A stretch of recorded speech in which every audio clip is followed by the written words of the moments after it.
এখন আমরা জিন্নাপাড়া ছেড়ে নাফাখুম দেখার জন্য রওনা দিয়েছি।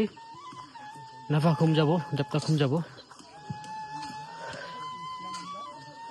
জিন্নাপাড়ার মানুষের সকালের ঘুম ভাঙে মোরগের ডাক শুনে।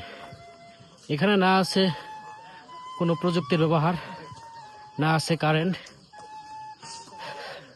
একদম অসাধারণ একটা পরিবেশ।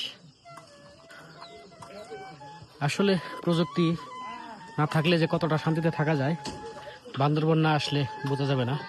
কারণ আমরা মোটামুটি 3 দিন যাবৎ নেটওয়ার্কের বাইরে, কারোর সাথে কোনো যোগাযোগ নেই, কোনো ফোন নেই, কোনো SMS নেই, হোয়াটসঅ্যাপে কোনো চ্যাট নেই, যার কারণে এখনও শান্তিতে আছি।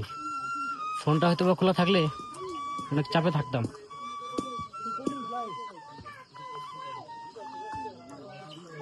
এখন আমরা জিন্নাপাড়া ছেড়ে নাফাখুম দেখার জন্য রওনা দিয়েছি।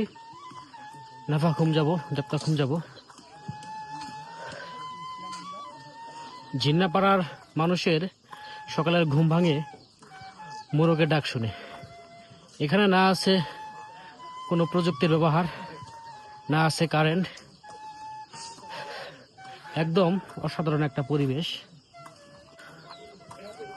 আসলে প্রযুক্তি না থাকলে যে কতটা শান্তিতে থাকা যায় বান্দরবন না আসলে বোঝা যাবে না। কারণ আমরা মোটামুটি 3 দিন যাবৎ নেটওয়ার্কের বাইরে, কারোর সাথে কোনো যোগাযোগ নেই, কোনো ফোন নেই, কোনো SMS নেই, হোয়াটসঅ্যাপে কোনো চ্যাট নেই, যার কারণে এখনও শান্তিতে আছি। ফোনটা হয়তো বা খোলা থাকলে অনেক চাপে থাকতাম।